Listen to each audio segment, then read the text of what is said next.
Hello friends, welcome back to Pink's Kitchen. Today let's check out how to make a very trending and effective natural fat cutter drink that helps to cut your belly fat.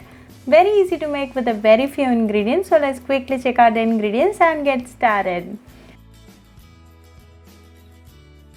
To begin with, let's go and pick some fresh oregano leaves.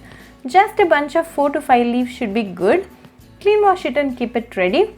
Oregano is a natural antibiotic, lowers cholesterol, is a powerful antioxidant, treats yeast infections, improves gut health, have anti-inflammatory properties, helps to relieve pain and has cancer fighting properties.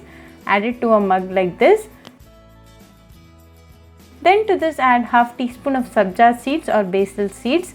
Basil seeds are good source of minerals packed with fiber.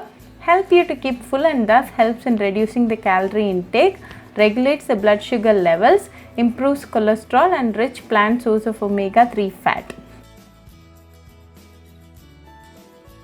Then to this add 1 cup of hot water.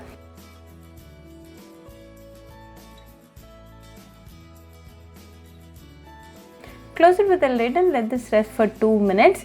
The essence and benefits of the ingredients are getting extracted to the water. It's been 2 minutes, so let's now open and check. The ingredients are well soaked. You can either remove the oregano leaves and then consume or chew the oregano leaves along with the drink. Now a healthy and natural fat cutter drink is ready. Enjoy this drink right away for best results. You can consume this drink on empty stomach to get the full benefits of the ingredients. This drink improves your metabolism and cut down the belly fat. Very easy to make and a very healthy drink. This drink a day boosts your immunity. So do try this natural fat cutter drink at your home and write back to me your feedback. I'll meet you all with another interesting recipe. Until then, bye friends. Hope you like this video. So please do like, share, comment and subscribe to Pink's Kitchen channel and click on the bell icon for latest updates. If you wish to check out our recipes in Tamil, you can visit Pink's Kitchen Tamil channel. I'll be giving the channel link in the description box. Happy cooking and thanks for watching this video. I'll meet you all with another interesting recipe. Until then, bye friends.